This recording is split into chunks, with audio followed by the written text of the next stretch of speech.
इस्तकबाल है आपका न्यूज 18 में। मैं हूं विशाल और आप देख रहे हैं JKLH प्राइम टाइम। अमन शांति हर हाल में जरूरी है।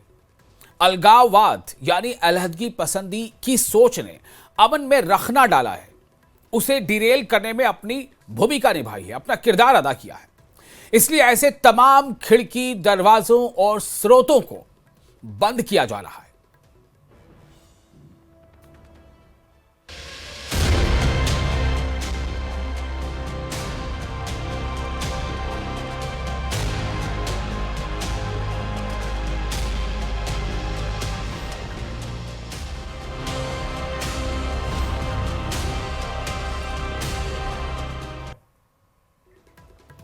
तो जम्मू और कश्मीर सरकार के गृह विभाग ने 25 किताबों को बैन कर दिया है। जी हां, 25 किताब। मैं कह रहा था जिन खिड़की, दरवाजों या स्रोतों को बंद किया जा रहा है उनमें जिक्र दरअसल आज किताब का है।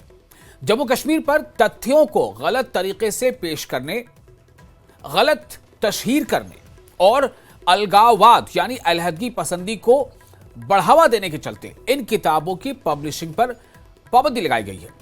इन किताबों की सभी प्रतियां, सभी कॉपीज जब्त की जाएंगी। जिन किताबों पर बैन लगाया गया है उसमें अरुंधति रॉय की किताब आजादी, मोहम्मद यूसुफ सर्राफ की किताब Kashmir fight for freedom, Christopher Snedden की इंडिपेंडेंट कश्मीर, सीमा काजी की किताब between democracy and nation, Anuradha Bhasin की किताब a dismantled state of Kashmir after article 370, Sumantra Bose की लिखी किताब Kashmir at the cross road और AG नूरानी की किताब द कश्मीर डिस्प्यूट भी शामिल है। किताबों को बैन करने में के आदेश में कहा गया है कि ये किताबें हिंसा और आतंकवाद के मामले में युवाओं की भागीदारी के पीछे एक महत्वपूर्ण वजह है, कारक है, फैक्टर है, जो फेक नैरेटिव और अलगाववाद का प्रचार प्रसार करने में सहायक बनती हैं।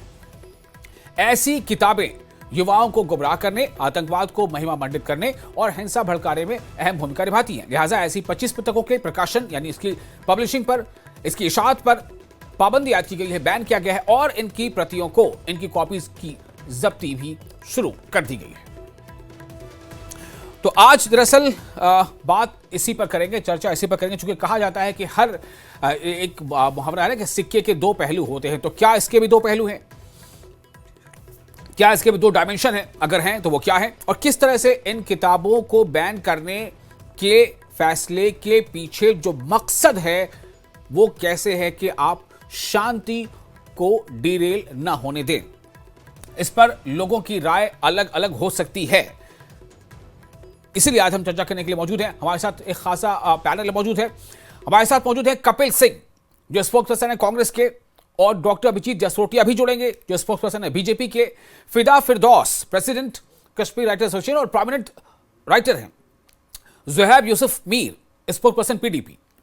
आप सभी का बहुत इस्तकबाल है जो हमारे साथ जुड़ चुके हैं। सबसे पहले मैं फिदा आपके पास आना चाहूंगा, चूंकि आप उस फ्रेटर्निटी से आते हैं, उस बिरादरी से आते हैं जिनके लिखी किताबों पर पाबंदी आयद की गई है। तो फिदा, सबसे पहले मैं ये जानना चाहता हूं आपसे कि किताबें लिखी जाती हैं, इसमें काफ़ी वक्त लगता है, सालों चिंतन मंथन रिसर्च के बाद कुछ किताब लिखी जाती है, लेकिन ये कोई ज़रूरी नहीं है कि जो लिखी गई बातें वो तमाम की तमाम बातें सही ही हों। ये कोई ज़रूरी नहीं है, कई बार ऐसा हुआ है। फिर भी मैं आपसे जानना चाहता हूं कि किताबों को बैन किए जाने की खबर सुनकर एक ऑथर, एक राइटर क्या सोचता है? जी, सबसे पहले मैं आपका शुक्रगुजार हूं कि आपने ये स्टोरी को रिवील किया, पब्लिक के सामने लाया। Itself the information echo आ रहा है। I got some echo, I am not properly able to talk. आप बोलते रहे, हम कोशिश कर रहे हैं उसे दूर करने के बाद कोशिश कर रही जी, यू कीप सेइंग। हाँ, तो ये स्टोरी को रिवील करना, इस स्टोरी को पब्लिक तक लाना, ये it is itself positive narrative that जो बुक्स आज तक लिखी गई है उन बुक्स ने हमारे कौम को कौन सा नैरेटिव पास किया, कौन सा नैरेटिव प्रोपेगेट किया, कौन सा नैरेटिव पास किया, ये नेगेटिव था पॉजिटिव था। मैं ये समझता हूं आजकल जितने भी अथॉरिटीज थे उन्होंने इसको आज तक रिवील क्यों नहीं किया। उन्होंने इन किताबों को, जो किताबें बायस बन गई किसी रेडिकलाइजेशन की, या किसी उस चीज की बायस बन गई, या किसी का मौत बन गया, या किसी की वायलेंस का एक वजह बन गया, या उस चीज का रीजन बन गया जिसने अफरा तफरी फिर ये फैलाई कश्मीर में। आज तक इनको ज़र आम क्यों नहीं लाया गया, आज तक इनको पब्लिक क्यों नहीं किया गया, आज तक इनको बैन क्यों नहीं किया गया, और आज तक ये पब्लिक में किस तरह रही। नंबर वन, हम भी एक राइटर हूं, मैं ये नहीं कहता हूं, हमारा कॉन्स्टिट्यूशनल राइट है ये। Right to freedom of speech and expression is our constitutional right, but that does not mean that we will radicalize our youth or radicalize our citizens through our writings and through writing books. देखो, book लिखना हम भी लिखते हैं, मैं GK को लिखता हूं पिछले 15 साल से। हमारी भी एक तंजीम चल रही है, कश्मीर राइटर्स एसोसिएशन, जो बडिंग राइटर्स को एक प्लेटफॉर्म दे रही है। But there are two types of writings, negative and positive, but we can write even negative thing in a positive way.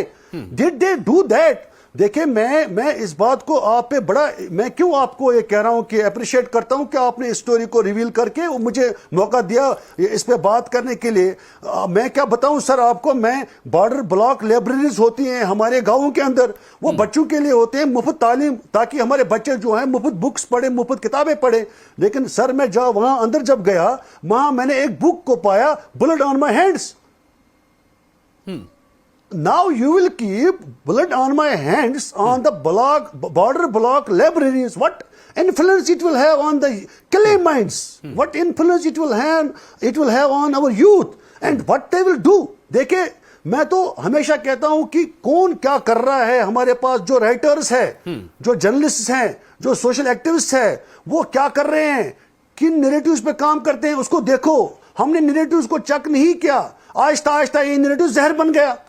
हमारे बच्चे जो है, जिनको किताबों में इंटरेस्ट नहीं है, अब यहाँ पढ़ने में इंटरेस्ट नहीं है, वो अब कुछ और चीजों का इंटरेस्ट ले रहे हैं। It is because that we have not passed, we have not promoted, we have not propagated, we have not propounded the positive narrative in the society, so that our society would have been positive, so that our thinking would have been positive, so that our family would have been positive, so that the nation would have been positive, so that we would have been progress. मैं नहीं कहता हूं कि criticism नहीं करना, क्यों नहीं करेंगे क्रिटिसिज्म, जो गलत चीज होगा उसका क्रिटिसिज्म करेंगे, क्यों नहीं करेंगे। मगर मुझे कंप्लीट करने दीजिए। मगर आप फिदा फिरदौस आर्टिकल लिखता है, ये गवर्नमेंट को भी देखना है कि अगर ये कोई सजेशन देता है, ओपिनियन देता है, कोई नैरेटिव पेश करता है, कोई पॉलिसी देता है, कोई एडवाइस देता है, हमें इसको टेकअप करना पड़ेगा। क्यों नहीं करते हैं ये टेकअप? ये भी चीज इनको साथ साथ देखना पड़ेगा। और बाकी चीजें जो अभी पब्लिक बॉर्डर ब्लॉक लाइब्रेरीज में हैं, जो अभी कुछ बुक्स बॉर्डर लाइब्रेरीज में पड़ी हुई है, उनको भी देखना है। मैं इस चीज को जो ये इस पे देखने की बहुत जरूरत है सर। ठीक है फिदा, आपका बिल्कुल जो स्टैंड है वो क्लियर है कि जिन किताबों को बैन किया गया है, आपकी नज़र में वो फैसला सही है। मैं इस पर आगे भी इस पर सवाल करूंगा आपसे, लेकिन फिलहाल अभी मुझे रुख करना है दूसरे और मेहमानों का। कपिल सिंह हमारे साथ मौजूद है, स्पोक्स पर्सन कांग्रेस, आपका इस्तेमाल है। डॉक्टर अभिजीत जसोटिया, बीजेपी, आपका भी इस्तेमाल है। और हमारे साथ जुड़ चुके हैं ज़ुहैब यूसुफ मीर भी। ज़ुहैब, अगर आप मेरी आवाज़ सुन पा रहे हो तो मैं आपके पास आना चाहता हूँ। मेरा सवाल ज़ुहैब आपसे ये होगा कि जिन किताबों की लिस्टिंग की गई है और जिन किताबों को बैन किया गया, उनमें 25 ऐसी किताबें हैं और उनमें से कई नाम हमने आपकी पढ़कर सुनाया भी है। मैं आपसे जानना चाहता हूं कि आपका फर्स्ट रिएक्शन क्या है इस पर? देखिए, सिविलाइजेशन जब आगे बढ़ती है तो उसमें सारे तरीके के नैरेटिव्स लिखे जाते हैं, किताब में लिखे जाते हैं, लोग मुशायरा करते हैं, लोग गाने गाते हैं, लोग अपना वो ड्रामा से जब ड्रामेटिक सोसाइटीज होती है उस तरीके से अपने जो भी उनके थॉट्स होते हैं उनको एक्सप्रेस करते हैं। तो आई डोंट थिंक कि किसी भी चीज को बैन कर देने से वो आइडियाज, वो थॉट्स खत्म हो जाएंगे। नंबर 1। नंबर 2, मैं आपको ये बताना चाहता हूं, ये जो किताबें बैन की गई हैं, ये लिखी किसने हैं? इनमें से एक एजी नूरानी साहब, जिसने कश्मीर डिस्प्यूट लिखी हुई है, he was a constitutional expert, he was the one of the finest constitutional brains in the country.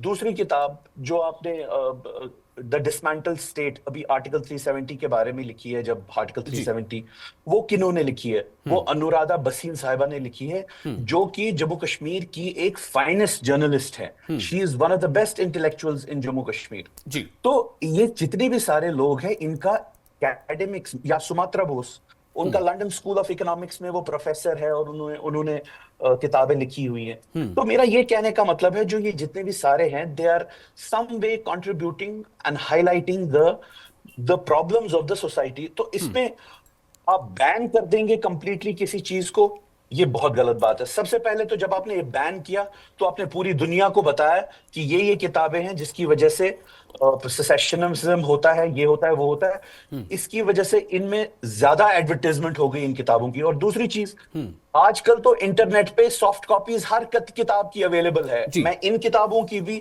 Government websites पे इन किताबों की भी सॉफ्ट कॉपीज अवेलेबल है। तो जिसको अवेल करना होगा मटेरियल, वो तो वैसे भी पढ़ेगा। तीसरी चीज, this whole step is against Article 19(1) of the Constitution, and at the same time, it's against expression. It is reflective of the regime of book burning Nazis. जिस तरीके से नाजीज किताबें जला देते थे एक पूरे कल्चर को खत्म करने के लिए, उसी तरीके से ये आपने इस पे बैन लगा दी। इसी तरीके से अब भी जम्मू कश्मीर में कोई भी एक्सप्रेस कुछ करता है, फेसबुक पे कुछ लिखता है, कहीं पे कुछ लिखता है, तो उस पे यूएपीए लगाया जाता है।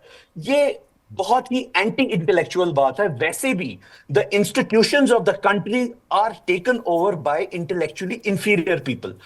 ये this is a reflection of what is happening.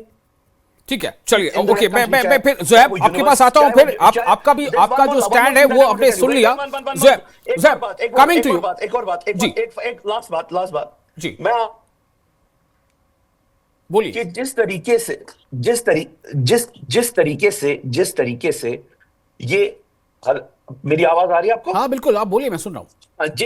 जिस तरीके से इन्होंने हिस्ट्री की किताबों से, एनसीईआरटी की हिस्ट्री की किताबों से मुगल्स को हटा दिया और वहां पे रखा इन लोगों ने बाल नरेंद्र, कि बाल नरेंद्र जाता था, फिर उसके बाद वो मगरमच्छ का बच्चा लेके आता था। अगर if they want to propagate that, if that is intellectualism, then God help this country. ठीक है, चलिए, मैं इस पर रिएक्शन लेता हूं, फिर आपके पास आऊंगा। अभी हमने फिदा फिरदौस को भी सुना, ज़ुहैब मीर को आप सुन रहे थे, हमारे साथ बाकी मेहमान भी जुड़ चुके हैं, हमारे साथ मौजूद है। मैं एक बार बताना चाहता हूं कि जिन किताबों पर बैन लगाया गया उनसे कुछ का नाम अभी मैं चाह रहा हूं कि अपने जो नाज़रीन, जो दर्शक इस वक्त जुड़े हैं, उनको ही बता दूं। उनमें अरुंधति रॉय की किताब आज़ादी, मोहम्मद यूसुफ सराफ की किताब Kashmir fight for freedom, Christopher Snedden की इंडिपेंडेंट कश्मीर, सीमा काजी की किताब between democracy and nation, Anuradha Bhasin की किताब a dismantled state of Kashmir after article 370, Sumantra Bose की लिखी किताब Kashmir at the cross road, और एजी यानी अब्दुल गफूर मजीद नूरानी की किताब द कश्मीर डिस्प्यूट भी शामिल है।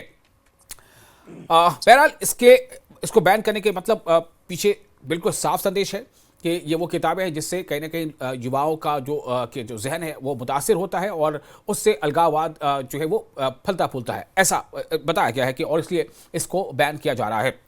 इस पर अभी अलग अलग मत है लोगों के। कपिल सिंह हमारे साथ मौजूद है, इस पर कांग्रेस। कपिल, आपको मेरी आवाज मिल पा रही है? जी आ रही है। जी कपिल, जोर से। जी आ रही है। जी आप बोलिए।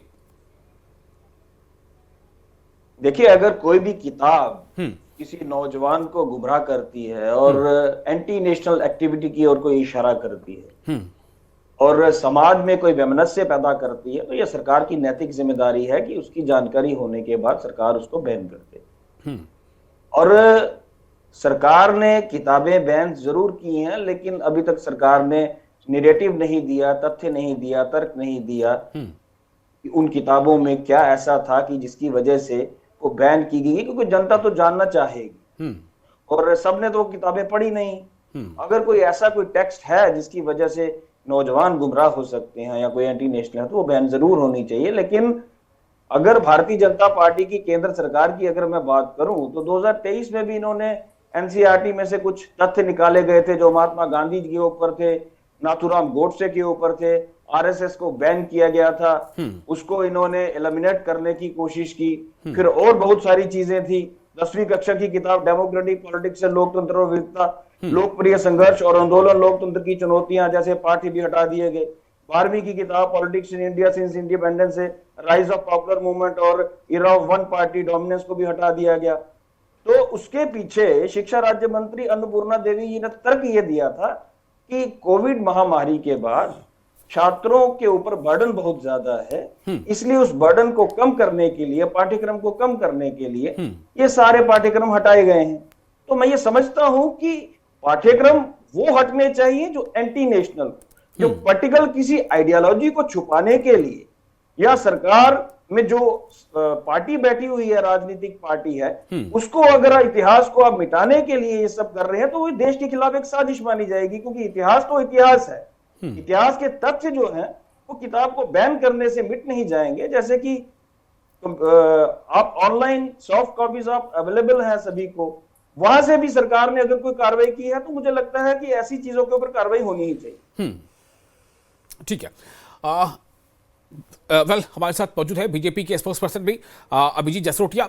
जसरोटिया साहब, बहुत अच्छी शायरी आप अक्सर करते हैं, मतलब अशार पढ़ते हैं, सुनाते हैं। वो अशार भी किसी के लिखे हुए होते हैं, वो अशार भी किसी किताब की शक्ल में होते हैं। किताबों को बैन किया जाना, तय कौन करेगा कि किस किताब को बैन कर दिया जाना चाहिए, किस किताब को नहीं किया जाना चाहिए? ठीक है, अभी जो एडमिनिस्ट्रेशन ने फैसला लिया है, एक तनाजुर में फैसला लिया है, और मैं चाहूंगा कि आप इस पर अपनी बात रखें कि ये फैसला कैसा है। बीजेपी और अभिजीत जसरोटिया ऐसे किस तरह से देखते हैं? बहुत बहुत धन्यवाद आपका अफजल साहब, और मेरे को पैनलिस्ट को भी मेरी नमस्कार। देखिए, मैं शुरू करूं तो मुझे 2-4 लाइनें अपनी तरफ से ही मैं कहता हूं कि जो इल्म मुझे नफरत सिखाए तो हे भगवान मुझे जाहिल ही रखे। तो बात यह आती है कि अगर आपको इन चीजों से नफरत फैले तो मुझे लगता नहीं है कि इन सब चीजों का कोई फिर फायदा नहीं, क्योंकि नफरत फैलाने के लिए मुझे लगता है कि आपको ज्यादा वक्त नहीं लगता। प्यार फैलाने के लिए आपको काफी सदियां लग जाती हैं, और ये सब काम जो किया गया है वो आपके सामने। अब इनके अंदर कुछ लोग जो हैं जिन्होंने इस टाइप के यहाँ पर जो चीजें लिखी हैं, और हम क्योंकि मैक्सिमम बुक्स इसमें से ज्यादा तो नहीं पर 2-4 बुक्स जो मैंने पढ़ी हैं उनके अंदर साफ साफ दर्शाया जाता है कि बड़े बायस होकर अपनी ओपिनियन लिखी गई हैं, और कहीं ना कहीं वो कश्मीर जो 87 के बाद यहाँ पर जो खून खराबा हुआ, उन सब चीजों को प्रमोट करने के लिए, उन सब चीजों को कहीं ना कहीं सपोर्ट करने के लिए और बताने के लिए और जस्टिफाई करने के लिए कि ये जो सब कुछ हुआ है इसकी एक जस्टिफिकेशन देने के लिए जब ये कलम का सहारा लिया गया, तो मुझे लगता है ये तो कत्ल करने से कम नहीं। और अब आप जब कलम को आप अपने मासूमों के खून से रंग कर उसकी स्याही से जब इस तरह के लफ्ज लिखते हैं, तो मुझे लगता है कि वो जो 1 लाख कब्रें आज बनी है वहां पर कश्मीर के अंदर, वो सबके सब लोग भी आज दुखी हो रहे होंगे। और वो कश्मीरी हिंदू जिनको यहाँ से मार कर, काट कर और कत्ल कर कर और कहीं को यहाँ से घर से विस्थापित कर दिया गया, वो भी बेचारे आज दुखी हो रहे हो। अब बात यह आती है कि इन चीजों को करने में वक्त जरूर लगा, लेकिन जब प्रॉपर इन चीजों को सर्वे किया गया उसके बाद पता लगा कौन कौन है। इसमें एक किताब है जो मौलाना मदूदी कोई करके हैं पाकिस्तान के, जो लिखते हैं, जिनको खुद पाकिस्तान में भी उनकी क्या कंट्रोवर्सी आपके सामने, और किसको सपोर्ट करके वो लिखते थे और कितना जहर उगला गया है। कभी आप वो किताब पढ़ेंगे तो आपको पता चल जाएगा कि इन्होंने किस हिसाब से चीज की। अगर कोई जस्टिफिकेशन देनी तो कम से कम ये तो बताना था। अगर आप एक दूसरे के लिए करते हैं तो रियलिटी तो बतानी थी। अभी 13 जुलाई 1931 की रियलिटी है, उसके ऊपर कभी किसी ने कुछ नहीं लिखा। जरा उसके ऊपर भी लिखते, बताते कि क्यों आप के कश्मीरी हिंदू भाई आज तक क्यों उसको बटालू डे मनाते रहे। उसके ऊपर इनमें से किसी ने जहमत नहीं की कि लोगों के जरा, ये तो अब पिछले 2-4 महीनों से 6 महीनों से कुछ मैंने इनिशिएटिव लिया, कुछ मेरे बाकी लोगों ने इनिशिएटिव लिया, जिसके बाद रियलाइजेशन हुई कि हुआ क्या था। सच्चाई तो लिखे कम से कम। आप लोगों को गुमराह करने के लिए पाकिस्तान के अंदर 100 बुक्स बैन कर दी गई। क्यों बैन कर दी गई? क्योंकि जी वो एंटी पाकिस्तान थी। अरे वो देश जिसको मैं सोच रहा हूं हमारे से कितना पीछे है, और इल्म की बात है तो तब तो हमारे से कोसों पीछे। अगर वो देश भी अपने देश को बचाने के लिए इस तरह की बुक्स को बैन कर सकता है, तो हमारे देश ने इनिशिएटिव लिया तो उसमें क्या गलत किया? इन लोगों तो जरा ये तो पूछो, आपने जितनी चीजें ली उसकी जस्टिफिकेशन क्या है आपके पास? किसी ने आज तक लिखा इसमें कि 87 में यहाँ पर क्या हुआ, उसके बाद के यहाँ पर क्या हुआ? किसी ने लिखा? एक मिनट मैं आ रहा हूँ। अब क्वेश्चन अभी उन्हें बोलने दीजिए, एक एक करके सब लोग पहले अपनी बात रख लें, उसके बाद प्लीज। हाँ, लेकिन जसरोटिया साहब, मैंने जो अभी बताया इंट्रो में, उसमें 25 किताबें हैं, और 25 किताबें में अरुंधति रॉय की भी किताब है, उसमें अनुराधा भसीन की भी किताब है, उसमें एजी नूरानी की भी किताब है। तो इन तमाम किताबों के बारे में क्या ये मतलब तथ्य सामने आ गए, या ये कर लिया गया? इसका मैकेनिज्म क्या रहा होगा या क्या हुआ होगा? आप कह रहे हैं कि कुछ में आपने भी मदद की थी, तो मैं जानना चाहता हूं कि किस मैकेनिज्म के तहत और कैसे कुछ हुआ है। देखिए मदद नहीं की थी 131 का जो इंसिडेंट था, तो किसी ने उसके बारे में कुछ नहीं लिखा, जबकि उसके बारे में लिखना होता था। आज तक किसी ने उसके बारे में, लेकिन झूठ फैलाने के लिए पाक प्रोपेगेंडा। जी, और सॉरी आप फ्रीज हो रहे हैं, आपकी आवाज़ क्रैक हो रही है। मैं वापस अब आता हूँ, इससे क्रॉस क्वेश्चन करता हूँ। फिदा, मैं आपके पास आऊँगा। आपने जो सुना अभी, कुछ आप इसमें अब ऐड करना चाहेंगे? जो कि सवाल दो हैं, एक ये है कि किताबें बैन कर दिए जाने से और किताबों को किताब की दुकानों से हटा लेने से, जो शुएब यूसुफ ने सवाल पूछा है कि किताबें तो सॉफ्ट कॉपी हर जगह मौजूद है, ऑनलाइन मौजूद हैं, तो क्या ये जो हदफ था, ये जो मकसद था, हल हो जाएगा? नहीं, सबसे पहले ये तो बैन होने का मतलब ये नहीं है कि we are banning the online data, but banning those books which are passing some negative narrative or such a narrative which is dangerous for the society, for the human development and for the human growth, और which is actually जो एक वो provide करता है जिसमें गलत message होती है, गलत नैरेटिव होता है। इसका मतलब है आगे के लिए स्ट्रेटजी तय है कि आगे के लिए ऐसा कोई किताब, कोई राइटर नहीं लिखेगा जो ऐसा कोई चीज फैलाएगा जो ब्रदरहुड के लिए, यूनिटी के लिए, इंटीग्रिटी के लिए और सॉवरेनिटी के लिए बड़ा डिजास्टर साबित हो सकता है।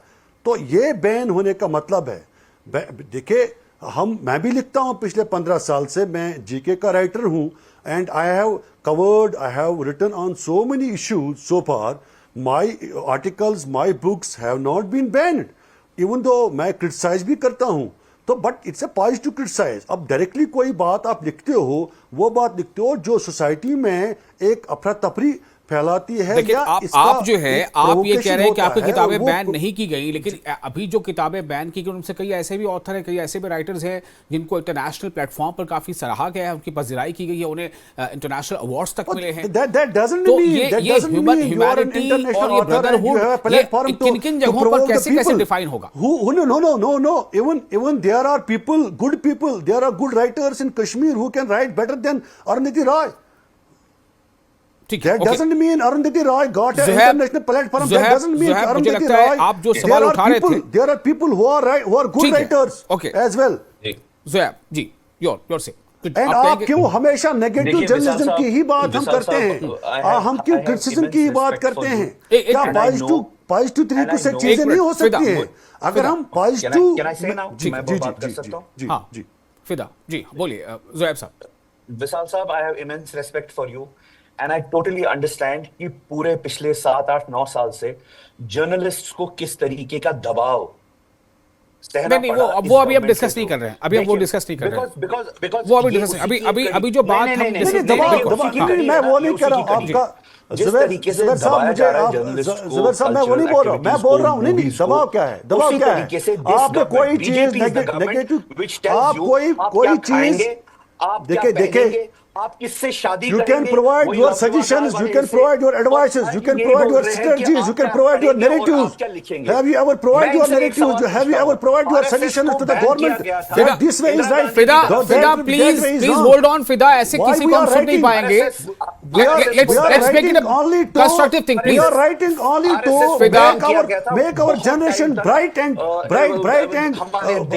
we are not going to provoke them. Any writer who is provoking any people of any country is a wrong and must be banned. उसका नाम है हिंद स्वराज। हिंद स्वराज को ब्रिटिशर्स ने बैन किया था, तो क्या वो सही था? आज की डेट में मैं आपसे सवाल पूछता हूं, बीजेपी से सवाल पूछता हूं और इसी मानसिकता से सवाल पूछता हूं, राइट विंगर से सवाल पूछता हूं। एक किताब है जिसको रिलीजियस सैंक्शन है, मनुस्मृति। मनुस्मृति जस्टिफाई करती है कास्ट डिस्टिंक्शन को, क्या उसे बैन कर देना चाहिए? हाँ या ना? सो मेरा ये कहने का मतलब है कि ये एक साइड से आप नहीं, मैं वो नहीं बोल रहा हूँ। Sorry for interjection. I am not telling you that writing a book is wrong और रिकॉग्नाइज नहीं करेंगे। It is our fundamental right, but you can write, you can criticise your government in a positive way. It will not have wrong impact on our future generation. मैं वो बोल रहा हूँ। मैं भी क्रिटिसिज्म कर रहा हूँ, आप भी क्रिटिसिज्म कर रहे हो। Everybody has a right, you have the right, I have the right. करेंगे, That doesn't mean you will provoke the young शादी generation. करेंगे, That doesn't और mean you will पढ़ेंगे, tell them और pick आप up the gun लिखेंगे। मुझे लगता है go फिदा and हमारी pick आवाज up सुन the नहीं पा grenade रहे हैं। and throw it on the mosque. जी फिदा मेरी आवाज सुन नहीं पा रहे हैं, लेकिन ठीक है, आपने अपनी बात रखी है। कपिल जी, मैं आपके पास फिर आना चाहता हूँ। और जसरोटिया साहब फ्रीज हो गए थे, टीम क्या वो एक्सेसिबल है हमारे साथ अभी? जी ठीक है, मैं आता हूँ जसरोटिया साहब के पास भी। कपिल मैं आपके पास आ रहा हूँ फिलहाल।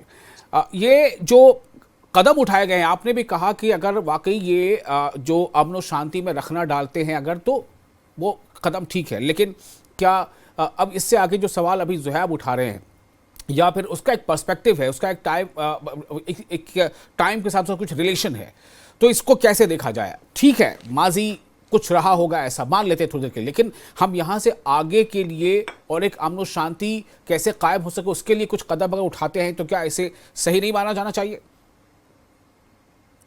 देखिए, वो मैंने अपना वक्तव्य दे दिया, लेकिन इस देश के अंदर बहुत सारा ऐसा प्रोपेगेंडा टेक्स्ट है जो भारतीय जनता पार्टी और आरएसएस की तरफ से और उनके आईटी सेल की तरफ से चलाया जा रहा है, जो कि काफी ज्यादा हार्मफुल भी है इस देश के लिए, इस देश के नौजवानों के लिए। मुझे लगता है कि उसके ऊपर भी चेक एंड बैलेंस होना चाहिए। और बहुत सारे राइटर्स जो हैं, जो मुखर रूप से जो इस सरकार का विरोध कर रहे हैं, उनको भी बैन किया जाता है, उनको भी सलाखों के पीछे डाला जाता है। तो कुछ चीजें ऐसी हैं कि सरकार का विरोध करने मात्र से आप देश विरोधी या देशद्रोही नहीं हो जाते।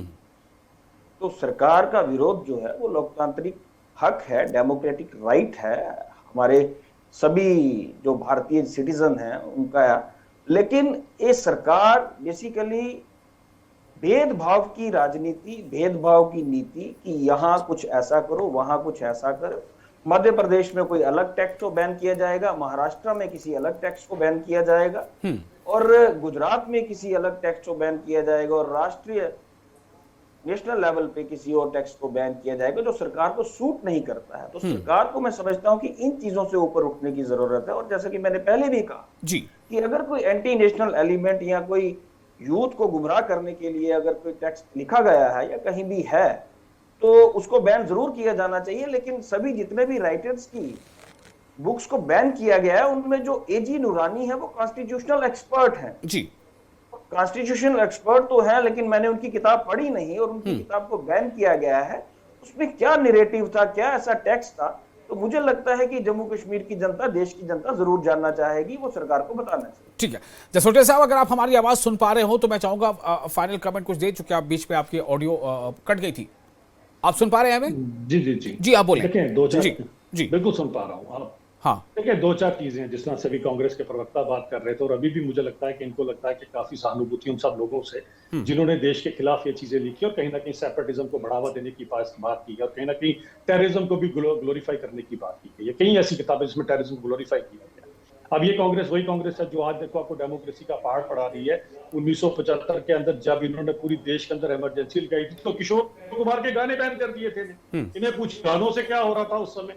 इतने सारे आप जैसे उसके बारे में भी कुछ बोला, पत्रकार थे, वरिष्ठ जो लोग जर्नलिस्ट थे, वो सारे बेचारे जेलों में थे उस समय। तो ये जब इस तरह का पहाड़ा पढ़ाते हैं, लोगों को डेमोक्रेसी के बारे में बताते हैं, तो हमें अच्छी तरह से पता है अब ये देश बदल चुका है। अब इस देश के अंदर देश के खिलाफ अगर कोई भी चीज होगी तो कांग्रेस की तरह आंख मूंद कर नहीं बैठ जाएंगे। सर्वप्रथम देश रहना चाहिए, बाकी पार्टियां बनती रहती है, बिगड़ती रहती है और आते जाती रहती है पावर इंसान के पास, लेकिन देश सबसे ऊपर है। और देश की एकता और अखंडता के खिलाफ कोई भी अगर इस तरह की बात करेगा, 148 करोड़ का हिंदुस्तान है, और ये हिंदुस्तान में जिसमें हर तरह के मजहब आपको पाए जाएंगे एक दूसरे के साथ, इसके अंदर भी अगर हम नफरत का बीज बोने की कोशिश करेंगे तो मुझे लगता है कि ऐसे लोगों को सबसे पहले बैन कर देना चाहिए। क्योंकि इतने बड़े देश को, मुल्क को इंटैक्ट रखना, एक दूसरे के साथ रखना, क्या कांग्रेस चाहती है कि फिर से इनकी टू नेशन थ्योरी के अंदर और टुकड़े कर दिए जाए देश के अंदर? और इस तरह के राइटर्स जो हमेशा नफरत फैलाने की कोशिश करते हैं एक दूसरे के साथ, उनको बढ़ावा दे देना चाहिए। इनकी अगर आप बुक्स पढ़ेंगे, लिंचिंग से नफरत फैलाई, आपने खाना क्या खाएंगे उससे नफरत फैलाई, आपसे किससे शादी करेंगे लव ज्ञान से नफरत फैलाई, उससे आपको नफरत नहीं फैलने दिखाई दी। पीसीआर में रिक्वेस्ट करूंगा सिर्फ 1 मिनट इन दोनों को 2 मिनट में लेने, अगर ज़ुहैब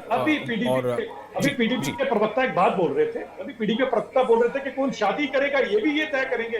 जनाब आपके तो यहाँ पर तो ये भी तय हुआ कि अबू तुरजाना कौन था, उसकी टेररिस्ट की जबरन शादी किसने करवाई पुलवामा की बच्ची के साथ, आपके नेताओं ने ये भी तय किया हुआ यहाँ पर। देखिए मुझे बताइए ये कि जो मनुस्मृति किताब है वो कास्ट डिस्टिंक्शन को जस्टिफाई करती है, क्या आप उसको भी बैन कराएंगे? इन स्वराज जो महात्मा गांधी ने लिखी थी ब्रिटिशर्स के खिलाफ, जो ब्रिटिशर्स ने बैन की थी, क्या वो बैन को जस्टिफाई करेंगे? प्यार है लोगों के साथ और ऐसे लोगों के साथ जो देश क्या के खिलाफ आरएसएस की जो बैन थी, आरएसएस पे जो बैन लगाई गई थी, क्या आप उसको जस्टिफाई करेंगे? तो अगली बार आर्यभट्ट के शून्य को सलामी देंगे आप? चलिए ठीक है, मुझे लगता है कि शायद सवाल का जवाब सवाल के अंदाज में ही है और ये सिलसिला बहुत जल्द खत्म नहीं हो सकता, लेकिन जो फैसला लिया गया है वो इसी मकसद के तहत लिया गया है कि इससे अमन में आगे रखना न पड़े। फिलहाल शायद फिर कभी इस पर बातचीत हो सकती है। आप तमाम मेहमानों का फिलहाल बहुत शुक्रिया इस डिबेट पे शामिल होने के लिए, और आप दर्शकों का भी शुक्रिया, आप इस कार्यक्रम के साथ बने रहें। फिलहाल हमें दें इजाजत, आदाब।